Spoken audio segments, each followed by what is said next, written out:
Multi-factor authentication is an approach to authentication which requires the presentation of two or more of the three independent authentication factors, a knowledge factor, a possession factor, and an inherence factor.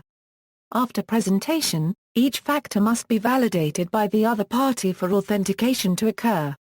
Background: multiple authentication is commonly found in authentication of computer users, where basic authentication is the process of a requesting entity presenting multiple evidences of its identity to a second entity.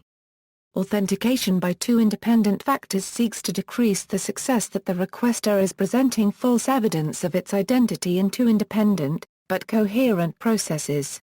Two-step authentication, however, just presents two independent pieces of information in two coherent and dependent steps of just one single process.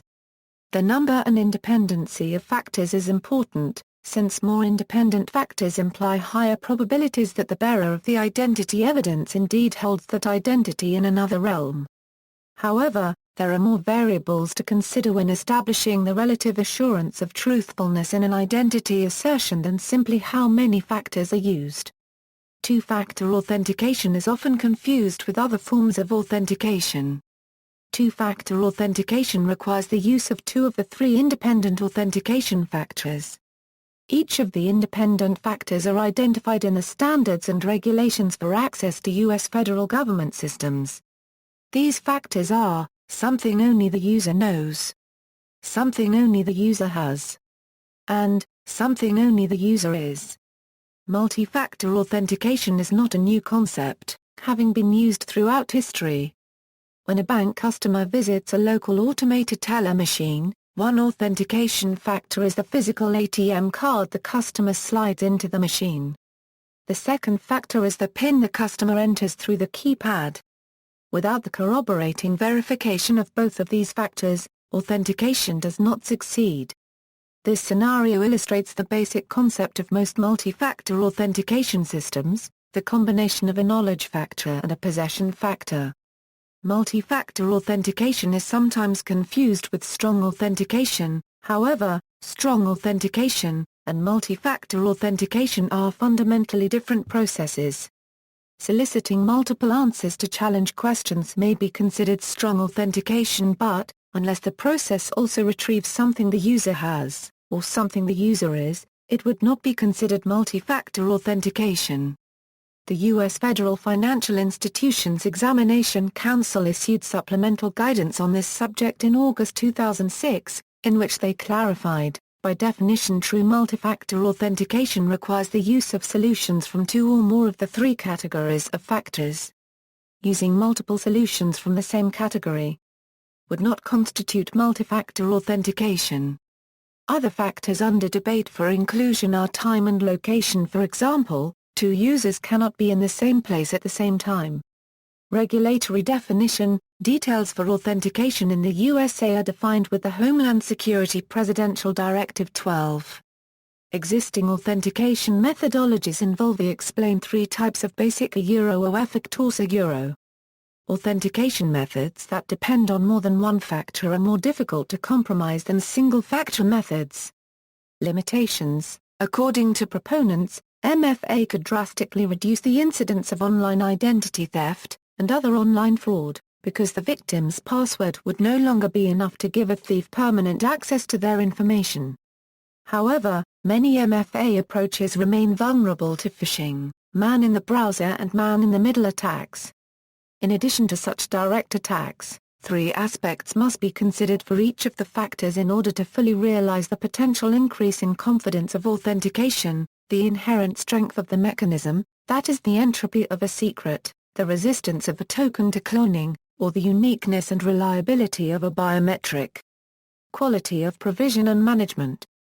This has many aspects, such as the confidence one can have that a token or password has been securely delivered to the correct user and not an imposter, or that the correct individual has been biometrically enrolled, as well as secure storage and transmission of shared secrets, procedures for password reset, disabling a lost token, re-enrollment of a biometric, and prompt withdrawal of credentials when access is no longer required. Proactive fraud detection. for example monitoring of failed authentication attempts or unusual patterns of behavior which may indicate that an attack is underway, and suitable follow-up action. Knowledge factors, something only the user knows. Knowledge factors are the most commonly used form of authentication. In this form, the user is required to prove knowledge of a secret in order to authenticate. Password. A password is a secret word or string of characters that is used for user authentication. This is the most commonly used mechanism of authentication. Many multi-factor authentication techniques rely on password as one factor of authentication. PIN. A personal identification number is a secret numeric password and is typically used in ATMs. Credit and ATM cards do not contain the PIN or CVV on the magnetic stripe. This aligns with the principle that the PIN is not part of something the user has for this use. Pattern. Pattern factor is a regular or stochastic sequence or array of sets of information as for example, in a one-dimensional barcode or, in a two-dimensional matrix code or, in a fingerprint-like set, in any n-dimensional stack in any physical representation, as for example with mechanical, optical, electronical or any other, automatically detectable and processable coding. The pattern factor is used for authenticating the users. For example, pattern factor-based authentication is used by the bearer presented to a sensor unit to get authenticated by a processing unit.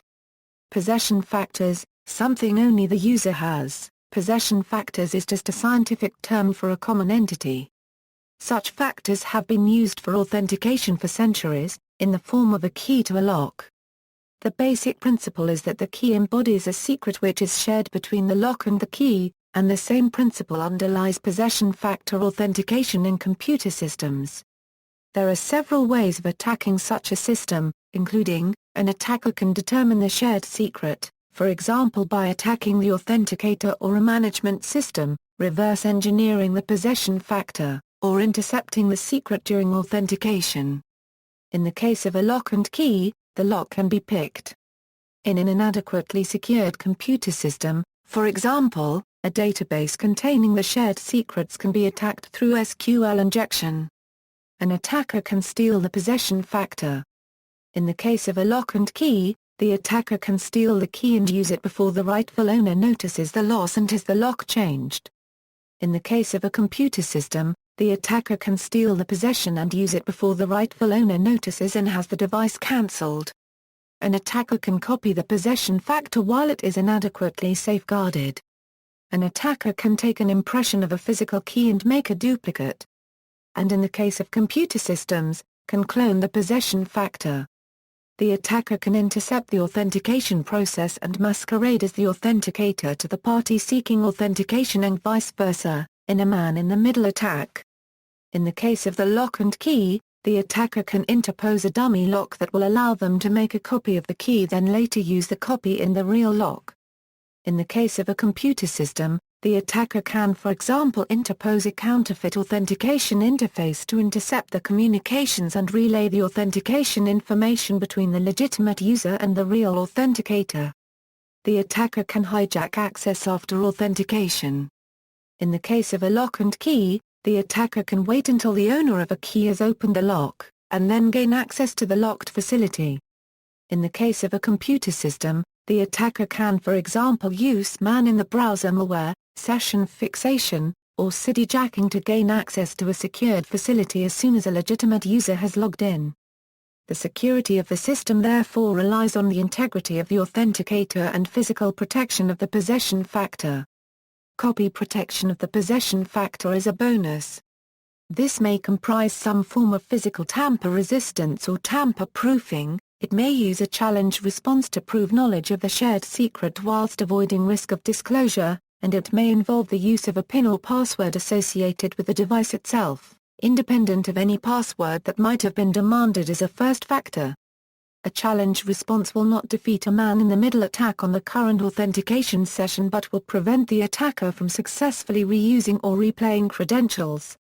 The secret may simply be a number, large enough to make guessing infeasible, or it may be a secret key embodied in an X509 certificate, supported by a PKI. Many commercial and a few non-commercial solutions are available for providing the possession factor as described in the following sections. The system designer must consider various trade-offs, such as between costs of deployment and support, usability and user acceptance, and hardware and software requirements. Physical tokens may authenticate themselves by electronic means or may display a number on a screen, derived from the shared secret and which the user has to type in. In the former case, device drivers may be required which the system designer may or may not be able to rely on if he has no control over the client device. A one-time pad is a little different but can still be classed as a possession factor. Tokens with a display. A number of types of pocket-sized authentication token are available which display a changing passcode on an LCD or e-ink display, which must be typed in at an authentication screen, thus avoiding the need for an electronic connection. The number is derived from the shared secret by a cryptographic process which makes it infeasible to work out the secret from the sequence of numbers. Essentially, the secret is hashed or otherwise cryptographically combined with the challenge, and the result is displayed. The same process repeated on the authentication server will yield the same result if the correct secret was used. The challenge can take one of three forms. In a sequence Euro token, the token may have a button that is pressed to switch it on and display a new passcode. The cumulative number of button pushes can be used as the challenge. The server, however, must assume that the button may have been pressed a number of times since the last actual use, and attempt the authentication with all likely numbers of button pushes. In a Euro token, the token generally contains a quartz time source, allowing the absolute time to be used as the challenge and a new passcode to be displayed every 30 or 60 seconds. In this case, the authentication server must allow for a drift in the time source by trying the authentication with the previous and subsequent time as well as the current time. It can hence keep track of the drift in the clock. The token may have a small keypad on which a challenge can be entered. This may either be a fixed pin assigned to the user, or a challenge generated by the server and displayed at the authentication screen, or both. Most such tokens have at least a basic level of copy protection in that it would take a certain level, perhaps a high level, of sophistication to extract the secret from the chip on which it is stored. Display tokens have the advantage that no drivers or electronic interfaces are required on the user access device. Often, it is possible to arrange for the passcode from the display to be appended to a password in an existing password field, so that the only modifications required are in the authentication server. A disadvantage in some sectors is that the display is usually small, and may be difficult to read for visually impaired users. There are several manufacturers of display tokens used to authenticate online transactions. These are generally designed as a key to be attached to a keyring or lanyard, or as a device that can conveniently be carried in a pocket or handbag. Recently, it has become possible to take the electronic components associated with regular key tokens and embed them in a credit card form factor. However, because card thickness prevents traditional components or batteries from being employed, special polymer-based batteries must be used which have a much lower battery life than their traditional coin cell brothers, and an e-ink rather than LCD display is generally used. Additionally, low-power semiconductor components are necessary to conserve the power used during sleep and/or actual use of the product. Disconnected tokens are vulnerable to man-in-the-middle attacks by virtue of the fact that they are physically disconnected from the authenticating entity. See man-in-the-middle vulnerability explained below. Connected tokens, like display tokens, connected tokens embody a shared secret. This is normally interrogated by a challenge response to avoid exposing it. Most types of connected tokens have at least some level of copy protection. For electronic tokens that require a physical connection, the form factor of the electronic interface used to connect the token to the machine sets a minimum size for the token. Because the necessary electronics are miniaturized, end-user resistance to carrying around authentication tokens based on their size, bulk, or weight is uncommon.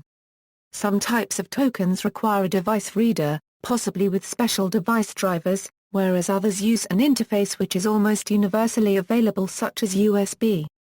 Even USB-based tokens, however, may not be available on highly locked-down terminals such as thin clients or kiosk systems. Background: in a business or government environment, where the details of the user access device and its capabilities are known, and any required device drivers are deployed in advance, an authentication token may be more convenient than a PIN or a passphrase, as there is no need to type a passcode. Note that when such a token replaces a password, one type of single-factor authentication has been replaced with another. This is distinct from multi-factor authentication, where more than one mode of authentication is required, such as requiring both an authentication token, plus a password or PIN. Adding token-based authentication to a password-based authentication system monotonically improves overall security, but reduces overall convenience, and increases overall maintenance and replacement costs. Replacing passwords with tokens can improve overall security, but can also reduce overall security, depending on the defenses against specific threats relevant to the authentication scheme in question. Replacement of a compromised or lost physical token is considerably less convenient than replacement of a compromised or forgotten password. Because passwords are supported by multi-user operating systems which finally became ubiquitous by circa 2005, and because connected tokens are used commercially as a convenient single-factor possession-based replacement for single-factor knowledge-based passwords although ironically replacement of a lost token is significantly more inconvenient than resetting of a lost password many multi-factor authentication systems rely on passwords as one factor, and connected tokens as another factor. This is a classic model used by ATMs, which rely on possession of a magstripe card, plus knowledge of a PIN for large transactions. In a certain sense, most business and governmental facilities have always used a kind of multi-factor authentication system. In order to log into the computer, one must have the password. But in order to access the computer in the first place, one must also have a magstripe card to gain entry to the building and/or the office. Traditionally, this type of only authorized personnel get in the door followed later by enter your personal password to log in. Security is not treated as true multi-factor authentication, because in the usual case, more than one person is permitted by the first type authentication, whereas the second type of authentication is specific to a particular person. In small businesses, the line becomes even fuzzier. Getting in the door is usually governed by whether the secretary lets you pass, and computers may use a single company-wide password. This article deals with the traditional academic subject of multi-factor authentication, where access to a particular device is governed by logically simultaneous multi-factor authentication to the device by a single person. In plain terms, if in order to log into a computer the employee must swipe an employee-specific magstripe card through a card reader affixed to the keyboard, and then enter their passphrase via that keyboard, then the computer in question requires multi-factor authentication. If instead, the employee swipes a company-wide magstripe to get into the door of the building, goes up the unsecured elevator, goes through the unlocked door to their office, and enters their employee-specific password to log in, then the computer is traditionally said not to have multi-factor authentication, in terms of analyzing the computer's security. Analyzing overall security is a fuzzier question. In particular, if the employee has a private office, with a locked door to which only they have the key, and inside their computer requires a password only they know, a security analysis of the computer's overall defenses might consider it to be a multi-factor security system, or might not, depending on the analyst. Magnetic stripe cards. Magnetic stripe cards are easily cloned and so are being or have been replaced in various regions by smart cards, particularly in banking. However, even though the data on the magnetic stripe is easily copied, researchers at Washington University in St. Louis have found that the random and unique disposition of the billions of individual magnetic particles on each magnetic stripe can be used to derive a magnetic fingerprint which is difficult, but not impossible to clone. This is an example of a physically unclonable function. Special magnetic card readers have been developed and commercialized under the name OE MagnePrint which can digitize this fingerprint in order to positively identify an individual card. An advantage of this system is that a magnetic fingerprint already exists on every magnetic stripe card, being an intrinsic characteristic, and so no cards would need to be reissued in order to upgrade an existing system.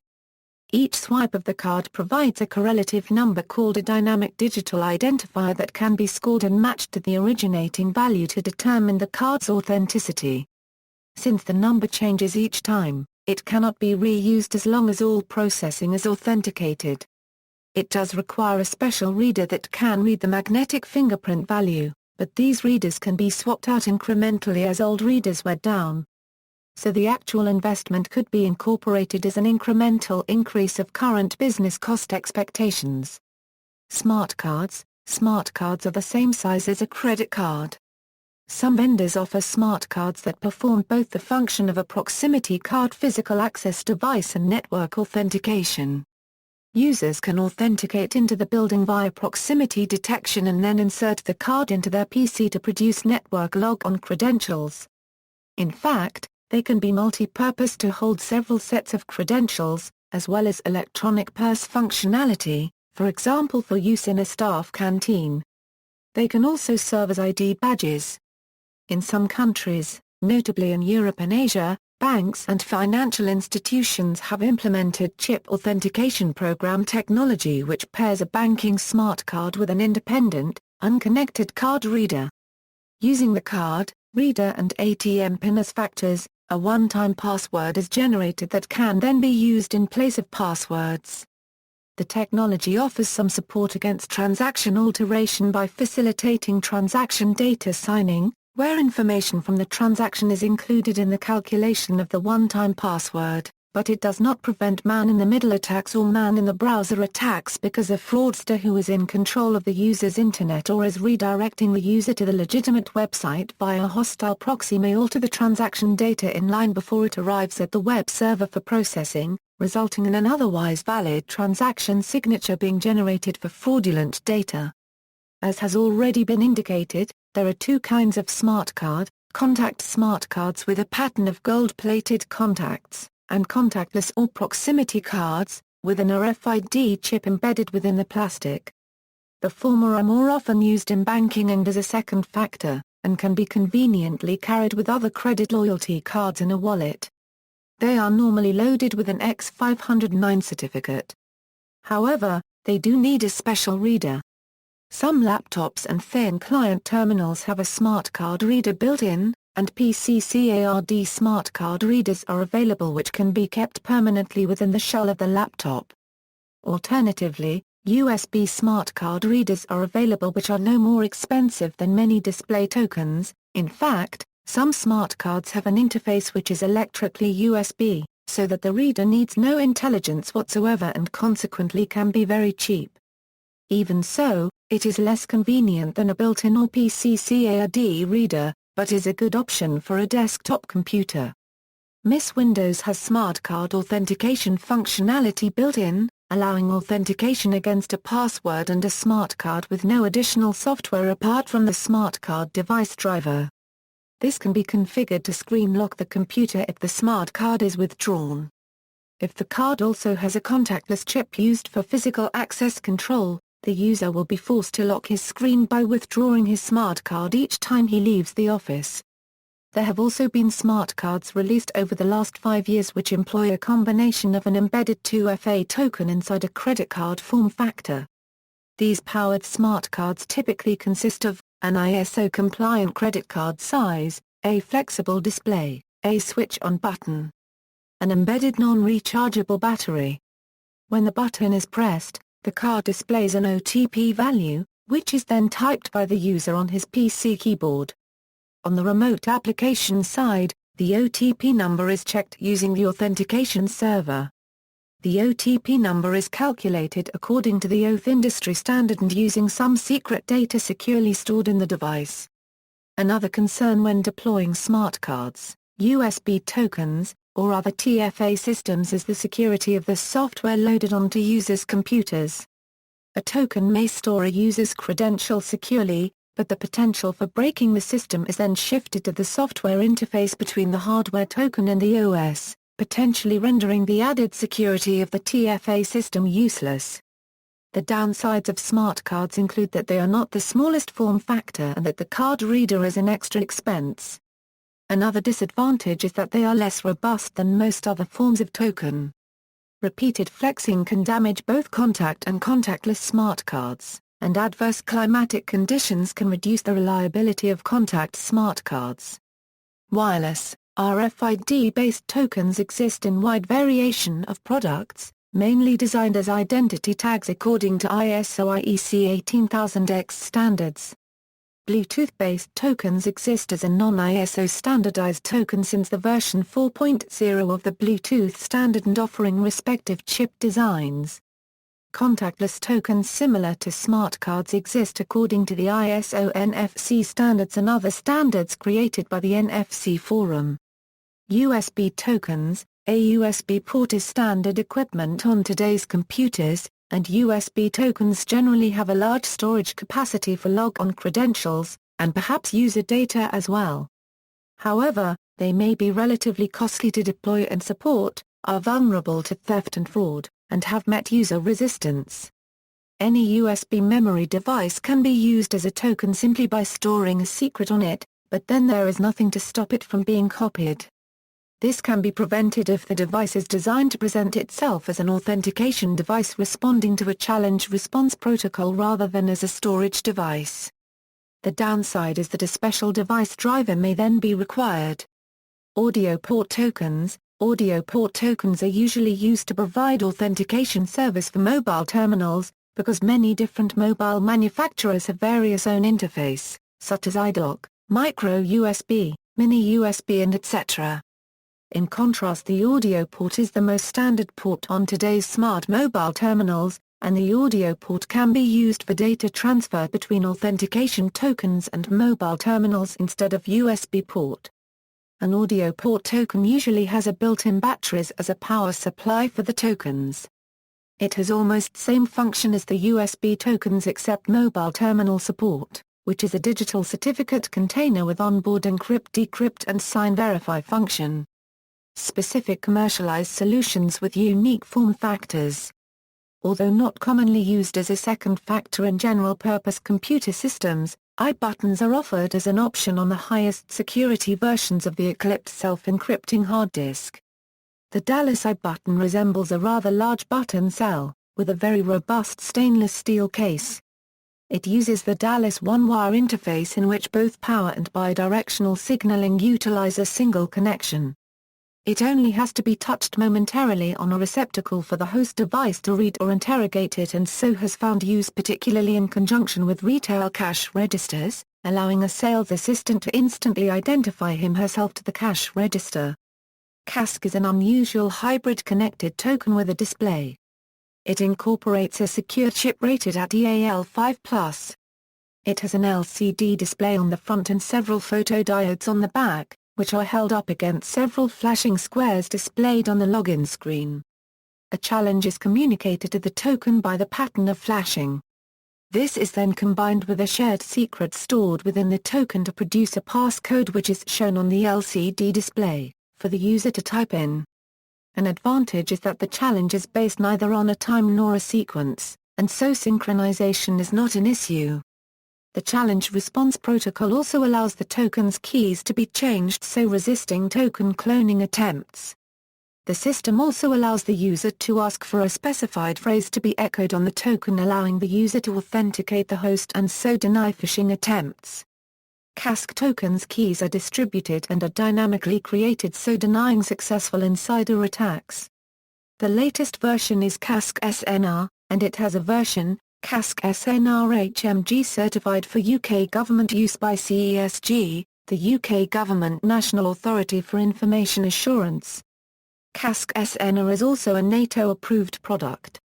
CASC SNR has recently produced a token in the form of a smart card that communicates NFC to a mobile phone. This combination can use the mobile phone as the client itself or use a third-party laptop or tablet as the client. Soft tokens. The functionality of any disconnected token can be emulated as a soft token on a PC or smartphone using deployed software, whereupon the device itself becomes the possession factor. This saves on deployment costs, But against that, the secret is vulnerable to any attacker or malware that can gain full access to the device.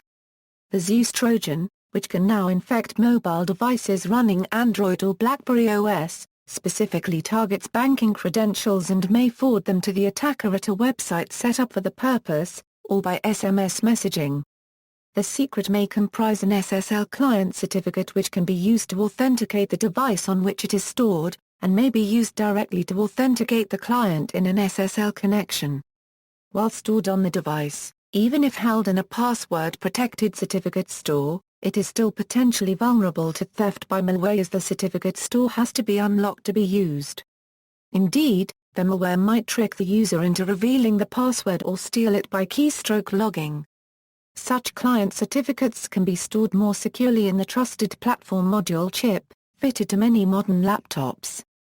This is tamper-resistant and requires a password or passphrase to unlock it, and contains a cryptographic processor capable of challenge response processing without divulging the secret. One-time pads. A one-time pad is a password used only once. Schemes based on a one-time pad have been described but are rarely deployed due to the need to supply a new password for each authentication.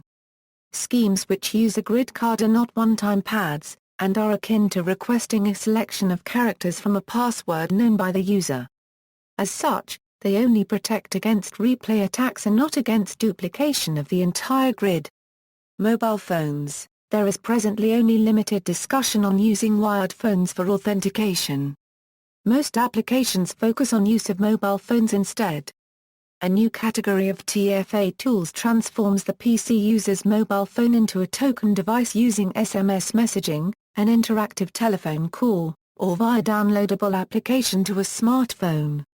Since the user now communicates over two channels, the mobile phone becomes a two-factor, two-channel authentication mechanism. Newer solutions making use of secret photographs to block phishing introduce a third layer of security, two-way authentication, or later still is the ability to use a QR code scanned by a smartphone as your two-factor authentication, such as the HotPIN system. Recent examples include TwoFA, Crypto Photo and SafeSigner. Vulnerability to attacking. Any authentication process which utilizes an out-of-band method is inherently vulnerable to classic man-in-the-middle attacks. Note: contrary to some assertions, mutual authentication becomes almost useless in an out-of-band scenario since the man-in-the-middle fraudster can simply forward the mutual authentication indicators to the victim with the rest of the information being communicated. Mutual authentication only works in a connected environment, in which the identity information being transmitted back to the user can, itself, be validated by the recipient or, in the alternative, retransmitted back to the authenticating entity where it is verified. MITM terminology can apply to scenarios where the adversary is merely an eavesdropper on the data being transferred, sending a password over unencrypted IM, or sending a credit card through the mail with a PIN in the same envelope. Are modern examples of this scenario, but the classic example is unencrypted radio communications between military units which are spied on by the enemy. In a common modern variation on the classic man-in-the-middle attack pattern, a fraudster is actually interacting with the legitimate website, and the victim is interacting with the fraudster's counterfeit website. A victim who is lured to a fraudulent website then triggers the attack by entering the normal login credentials on the counterfeit website. The counterfeit website then transmits these stolen credentials to the legitimate website using scripts or other protocols, and the legitimate website then initiates a telephone call to the victim. Believing the website to be legitimate, the victim pushes the appropriate buttons on the phone, or transmits the telephone codes to the fraudster, not realizing that doing so permits the fraudster to complete entry into the victim's account for complete access.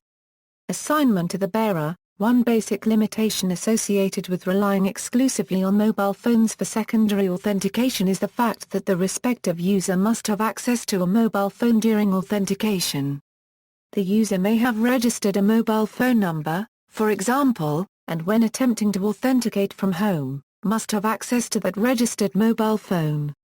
That converts the mobile phone from an office appliance to a personal appliance for usage out of the premises. However, as soon as the mobile phone gets lost, the bearer loses physical control over the mobile authentication factors. SMS one-time password. SMS one-time password uses information sent in an SMS to the user as part of the login process. One scenario is where a user either registers their contact information on a website. During this time the user is also asked to enter his or her regularly used telephone numbers. The next time the user logs into the website, they must enter their username and password. If they enter the correct information, the user then chooses the phone number at which they can be contacted immediately from their previously registered phone numbers. The user will be instantly called or receive an SMS text message with a unique, temporary PIN code. The user then enters this code into the website to prove their identity, and if the PIN code entered is correct, the user will be granted access to their account. This process provides an extra layer of online security beyond merely a username and password. These solutions can be used with any telephone, not just mobile devices. Password methods are also vulnerable to man-in-the-middle attacks because the victim, unaware of the intruder, willingly enters the temporary PIN to the website, unwittingly providing the intruder access to their account. An alternative approach to OTP used primarily in Finland, is to assign a pseudo-random reply number from a pool of numbers to the communication and authenticate the user entirely out of band using that reply address along with the originating customer number and reply options within the body of the message to authenticate the users online. If they don't match, the user can see plainly that there is a MITM attack in progress and reject the transaction. It's important to note that any MS solution may be vulnerable to mobile number porting attacks. In this scenario, an attacker tricks a mobile provider into transferring a victim's mobile number to a new account under the attacker's control. Any SMS messages or calls sent to the victim's mobile number will instead be sent only to the attacker. The victim may be unaware of the attack until the victim notices their cell phone is no longer working, or is no longer assigned the same mobile number. Smartphone push. The push notification services offered by modern mobile platforms, such as iPhone's APNS and Android's C2DMGCM, can be used to provide a real-time challenge response mechanism on a mobile device. Upon performing a sensitive transaction or login, the user will instantly receive a challenge pushed to their mobile phone, be prompted with the full details of that transaction, and be able to respond to approve or deny that transaction by simply pressing a button on their mobile phone. Smartphone push two-factor authentication has the capability to not only be more user-friendly, but also more secure as a mutually authenticated connection can be established to the phone over the data network. Additional phone token. There is a newer method of using the mobile phone as the processor and having the security token reside on the mobile as a Java ME client. This method does not include data latency or incur hidden costs for the end user. While this method can simplify deployment, reduce logistical costs, and remove the need for a separate hardware token devices, there are numerous trade-offs. Users incur fees for text data services or cellular calling minutes. In addition, there is a variable latency involved with SMS services, especially during peak SMS usage periods like holidays. Finally, as with telephone-based processes, these processes are also vulnerable to MITM attacks, such as a victim unwittingly supplying login credentials to a counterfeit website. The counterfeit website passes these to the legitimate website using scripts or other protocols. The legitimate website then initiates an SMS text message delivery of a one-time password to the victim's mobile device or simply waits for the Java token value to be generated. The victim enters the one-time password onto the counterfeit website, which then forwards this to the legitimate website, where the waiting fraudster uses it to complete the fraudulent access. Mobile signature. Mobile signatures are digital signatures created on a SIM card securely on a mobile device by a user's private key. In such a system, text to be signed is securely sent to the SIM card on a mobile phone.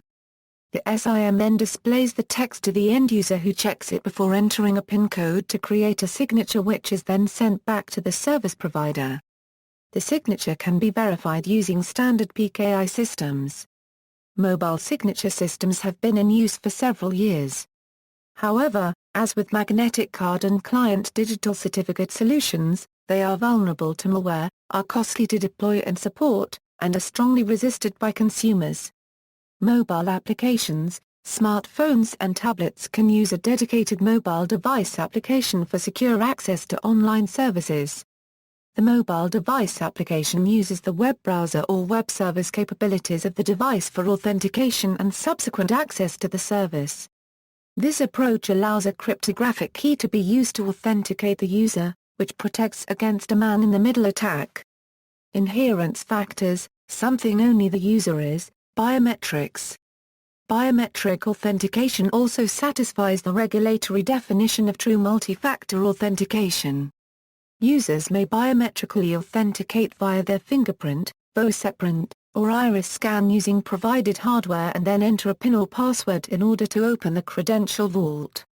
However, while this type of authentication is suitable in limited applications, this solution may become unacceptably slow and comparatively expensive when a large number of users are involved.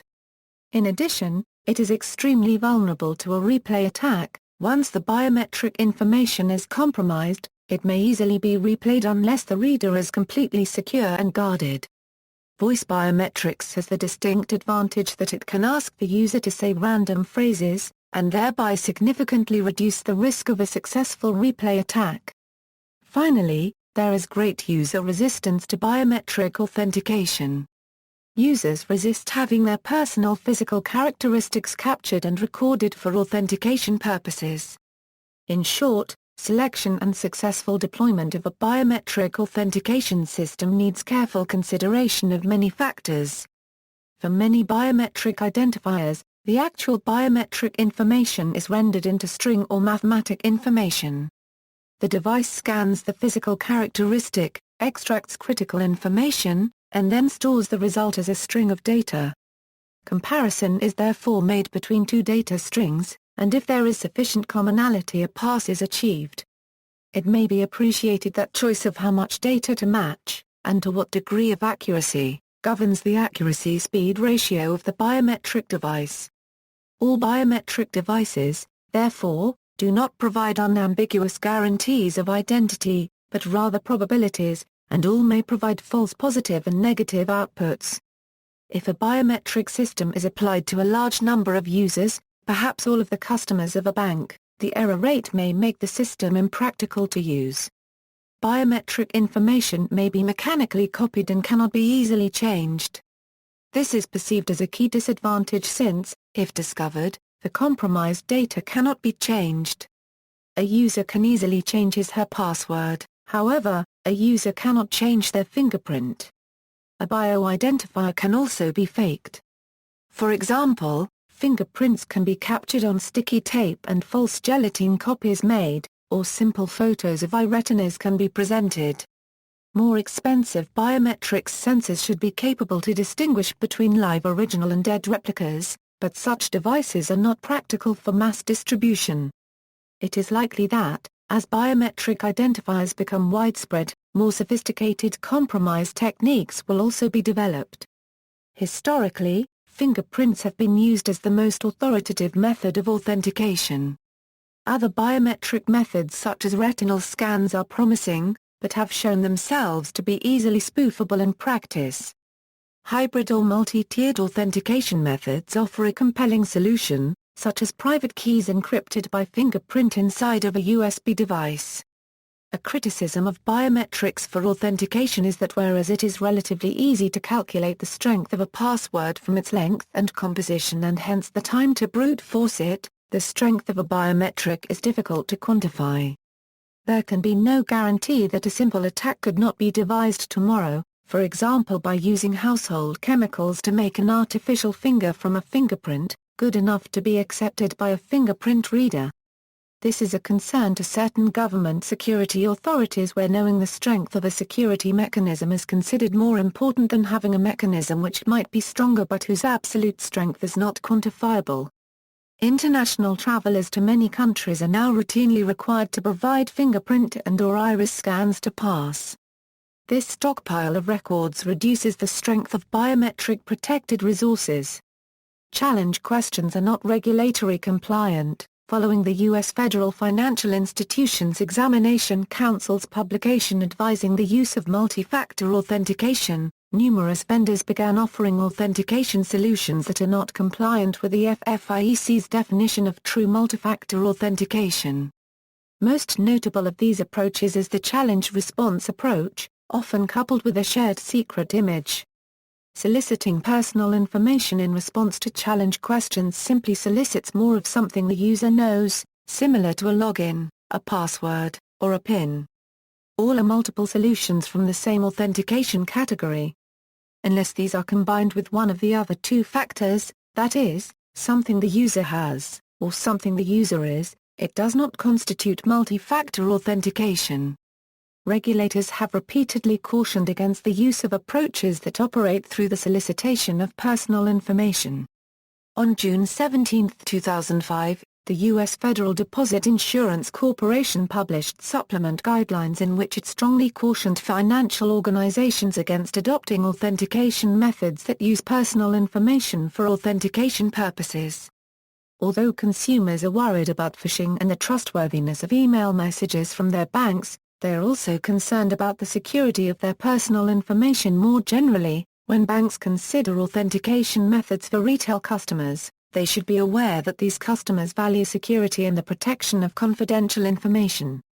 Consumers will require a clear explanation of any security mechanism and the use of any personal information required to implement that security mechanism. Limitations on the use of personal information and the existence of privacy safeguards are important elements of consumer acceptance. Consumers are also concerned about the risk associated with large databases of personal information and the potential for the information that is used by authentication methods to be compromised, copied, or imitated. FDIC. The FFIEC clarified their position in their August 15, 2006 FAQ supplement, rejecting such approaches outright. By definition, true multi-factor authentication requires the use of solutions from two or more of the three categories of factors. Using multiple solutions from the same category would not constitute multi-factor authentication. FFIEC. In September 2009, an Illinois district court issued a ruling allowing a couple to sue Citizens Financial Bank alleging that the bank failed to sufficiently secure their account with adequate multi-factor authentication security. The judge in the case pointed to the FFIEC's guidelines and ruled, in light of Citizens' unregistered trademark apparent delay in complying with FFIEC security standards, a reasonable finder of fact could conclude that the bank breached its duty to protect plaintiffs' unregistered trademark account against fraudulent access. Cost effectiveness. There are drawbacks to multi-factor authentication that are keeping many approaches from becoming widespread. Some consumers have difficulty keeping track of a hardware token or USB plug. Many consumers do not have the technical skills needed to install a client-side software certificate by themselves. Generally, multi-factor solutions require additional investment for implementation and costs for maintenance. Most hardware token-based systems are proprietary and some vendors even charge an annual fee per user. Deployment of hardware tokens is logistically challenging. Hardware tokens may get damaged or lost, and issuance of tokens in large industries such as banking or even within large enterprises needs to be managed. In addition to deployment costs, multi-factor authentication often carries significant additional support costs. A 2008 survey of over 120 U.S. credit unions by the Credit Union Journal reported on the support costs associated with two-factor authentication. In their report, software certificates and software toolbar approaches were reported to have the highest support costs. Market acceptance. As a result of challenges with integration and user acceptance, true multi-factor authentication is not yet widespread, although it can be found in certain sectors requiring additional security.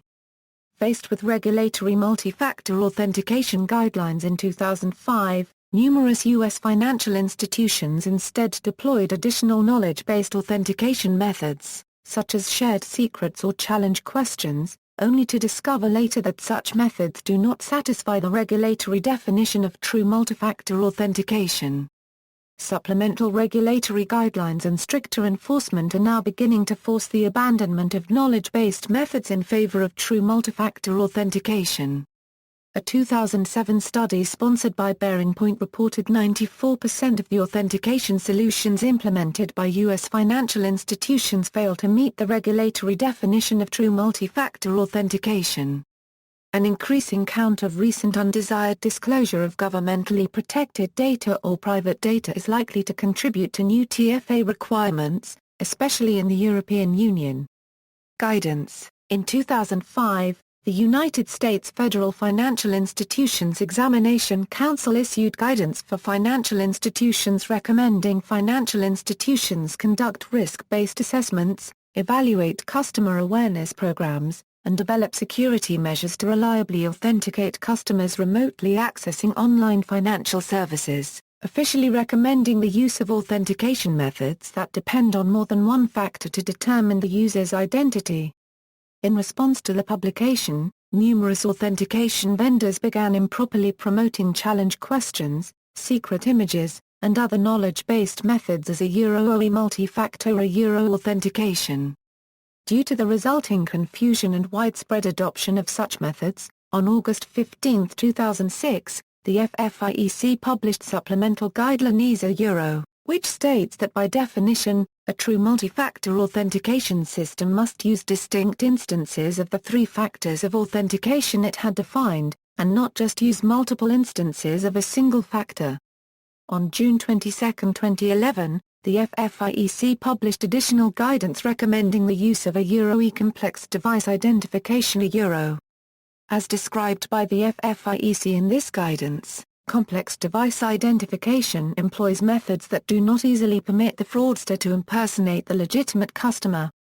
The FFIEC guidelines describe one-time cookies based on the customer's underlying device fingerprint elements, as the preferred method of deploying complex device identification. Simple device identification as described above can be distinguished from a more sophisticated form of this technique which uses a EOM cookies and creates a more complex digital a fingerprint by looking at a number of characteristics including PC configuration, Internet protocol address, geolocation, and other factors. As explained by the FFIEC, there is a fundamental difference between simple device identification and complex device identification. Simple device identification utilizes elements that can be easily replicated by the fraudster, such as device information such as the victim's IP address or geolocation. Identifying the IP, browser, and operating system elements does not constitute complex device identification because these elements can, and are, easily detected and impersonated by fraudsters. However, when these elements are incorporated into a one-time use cookie, the authentication of this a cookie against these fingerprint elements constitutes a complex device identification process not easily impersonated by fraudsters. Regulatory requirements. IT regulatory standards for access to federal government systems require the use of multi-factor authentication to access sensitive IT resources, for example when logging onto network devices to perform administrative tasks and when accessing any computer using a privileged login. Product proliferation. Many TFA products require users to deploy client software to make TFA systems work. Some vendors have created separate installation packages for network login, web access credentials and VPN connection credentials. For such products, there may be 4 or 5 different software packages to push down to the client PC in order to make use of the token or smart card. This translates to 4 or 5 packages on which version control has to be performed, and 4 or 5 packages to check for conflicts with business applications. If access can be operated using web pages, it is possible to limit the overheads outlined above to a single application. With other TFA solutions, such as virtual tokens and some hardware token products, no software must be installed by end users. Interoperability of authentication mechanisms. Multi-factor authentication is not standardized. There are various implementations of it. Therefore, interoperability is an issue. there exist many processes and facets to consider in choosing, developing, testing, implementing and maintaining an end-to-end secure identity management system, inclusive of all relevant authentication mechanisms and their technologies. This context is considered the identity lifecycle. Man-in-the-middle attacks, traditional hardware tokens, SMS, and telephone-based methods are vulnerable to a type of attack known as the man-in-the-middle, or MITM attack, because they are physically disconnected from the authenticating entity. In such an attack, a fraudster impersonates a bank or similar authenticating entity to the customer, prompting the victim to divulge to them the value generated by their token or other authentication process. The fraudster then passes this authentication factor to the genuine bank or similar authenticating entity instead of the user. The fraudster does not need to be in physical possession of the hardware token, SMS device, or telephone to compromise the victim's account. They only need to solicit the authentication information and then pass it on to the genuine website within the appropriate timeframe. Citibank made headline news in 2006 when its hardware token-equipped business customers were targeted by just such an attack from fraudsters based in the Ukraine. Such an attack may be used to gain information about the victim or unregistered trademark S accounts, or to get them to authorize a transfer of a different sum to a different recipient than intended. Market segments in regards to multi-factor authentication are, enterprise, secure remote access, enterprise authentication, B2B transactions. Consumer, online banking, electronic commerce, ISPs. Government, common authentication, biometrics. Examples and related technologies. Several popular web services employ multi-factor authentication, usually as an optional feature that is deactivated by default. Multi-factor authentication solutions sometimes include technologies to generate one-time passwords. A few solutions also include single sign-on technology. See also. References. External links. Attackers breached a servers of RSA and stole information that could be used to compromise the security of two-factor authentication tokens used by 40 million employees. Microsoft to abandon passwords. Microsoft preparing to dump passwords in favor of two-factor authentication in forthcoming versions of Windows. Banks to use two-factor authentication by end of 2006. Why is two-factor authentication needed for your corporate assets? List of commonly used websites and whether or not they support two-factor authentication or not. Ebook, What is multi-factor authentication?